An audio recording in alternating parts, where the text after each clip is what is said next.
ഇത് നമ്മൾ യൂസ് ചെയ്തുകൊണ്ടിരുന്നൊരു സ്കൂട്ടറായിരുന്നു. അപ്പോൾ ഇതിൻ്റെ ഫിറ്റ്നസ് ഒക്കെ തീർന്നു കഴിഞ്ഞപ്പോഴത്തേക്ക് ഇത് ഉപേക്ഷിക്കാൻ മനസ്സ് വന്നില്ല. അപ്പോൾ ഇതിനെ കട്ട് ചെയ്ത് ഒരു പോർഷൻ ഞാനിത് സെറ്റിയാക്കി, ഒരു പോർഷൻ നമ്മുടെ കിച്ചൻ്റെ ഒരു ടേബിളിൻ്റെ ബോർഡർ ആക്കിയിട്ടുണ്ട്. വാഹനങ്ങളുടെ സ്പെയർ പാർട്സ് ഉപയോഗിച്ച് ഒരു വീടിനെ മനോഹരമാക്കിയ കാഴ്ചയാണ് കാണാൻ വേണ്ടി പോകുന്നത്. മാവേലിക്കര കരിമുളക്കലിലെ വിജേഷിൻ്റെ വീട്ടിലാണ്. ഞാനൊരു ബൈക്ക് മെക്കാനിക്കാണ്. അപ്പം എനിക്ക് അവൈലബിലിറ്റി കൂടുതലും പാർട്സുകളിനകത്തുണ്ടായിരുന്നു, മറിയതും. അപ്പോൾ അങ്ങനെ ഞാൻ വിചാരിച്ച് കുറച്ച് സാധനങ്ങളൊക്കെ അങ്ങനെ ചെയ്ത് കഴിഞ്ഞാൽ കുറേ ചിലവ് ഇരിക്കാമല്ലോ എന്ന് വിചാരിച്ച് ചെയ്തതാണ്. ഇപ്പോൾ നമ്മൾ ഇരിക്കുന്നത് ടീ ടേബിളാണ്. തൊട്ട് താഴെ യമഹയുടെ എഞ്ചിനകത്താണ് ചെയ്തത്. ഇത് സാധനം നമ്മളൊരു പ്ലേറ്റ് മേടിച്ചിട്ടാണ് ഈ സിങ്ക് കട്ട് ചെയ്ത് ഉണ്ടാക്കിയെടുത്തത്. എന്നിട്ട് ടയറിനകത്ത് സെറ്റ് ചെയ്തിട്ട് നമ്മൾ പെട്രോൾ പമ്പിൽ നോസിലാണിത്. ഈ നോസിലിനകത്താണ് നമ്മൾ ടാപ്പ് സെറ്റ് ചെയ്തിരിക്കുന്നത്. വാഹനമില്ലാതെ ഒരു കളിയില്ല, വാഹനം വിട്ടുള്ള കളിയില്ല നമ്മുടെ ജീവിതത്തിൽ.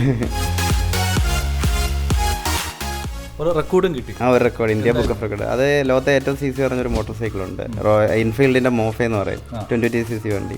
അതിൽ 7 ദിവസം കൊണ്ട് 1300 കിലോമീറ്റർ ഓടിയായിരുന്നു. ഇതിന് 90 കിലോമീറ്റർ കമ്പനി പറയുന്നത്.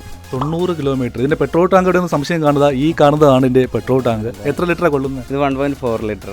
എനിക്കൊന്ന് ധനുഷിന്റെ ഒരു സിനിമയിലെ വണ്ടി വേലയില്ലാപ്പെട്ടതായി സിനിമയിൽ. അങ്ങനെയാണ് എല്ലാവരും ഇങ്ങനെ ഒരു വണ്ടി ഉണ്ടെന്ന് അറിയുന്നത് തന്നെ.